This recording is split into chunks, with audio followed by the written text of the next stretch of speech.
gudoomiyaha gobolka Banaadir ahna duqa magaalada Muqdisho mudane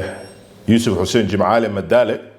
markuu arkay dastuurka Jamhuuriyadda Federaalka Soomaaliya markuu arkay sharciga maamulka gobolada iyo degmooyinka dalka ee number 6 soo baxay 12kii bisha labaad ee sanadkii 1980 markuu arkay sharciga shaqaalaha dawladda hoose ee Xamar ee numberkiisu yahay 28 bis ee 22kii bishii labaad ee sanadkii 1976 soo baxay markuu garwaaqsaday baahida loo qabo dardargelinta iyo horumarinta howlaha degmooyinka xaq amni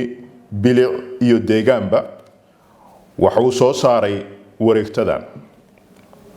laga bilaabo maalinta xeerkan la saxiixo waxa mudane Maxamed Cabdullaahi Cumar loo magacaabay gudoomiyaha degmada Boondheere ee gobolka Banaadir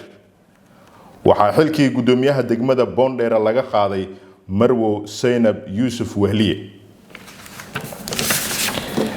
sidoo kale mudane Maxamed Sayid Cali ayaa loo magacaabay gudoomiyaha degmada Waaberi ee gobolka Banaadir waxaana xilka gudoomiyaha degmada Waaberi laga qaaday mudane Sugaal Cali Ayaanle gudoomiyaha gobolka Banaadir waxa uu sidoo kale mudane Cali Axmed Faarax u magacaabay gudoomiyaha degmada Hodan ee gobolka Banaadir waxaana xilkii gudoomiyaha degmada Hodan laga qaaday mudane Cabdulfataax Xayir Ciise dhamaystirka wixii ka dhiman xeerka fulintiisa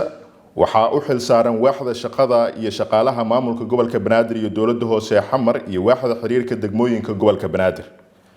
xeerkani wuxuu dhaqan galayaa markuu uu saxiixo gudoomiyaha gobolka Banaadir ahna duqa magaalada Muqdisho mudane Yuusuf Xuseen Jimcaale Madaale waana uu saxiixay maasanidii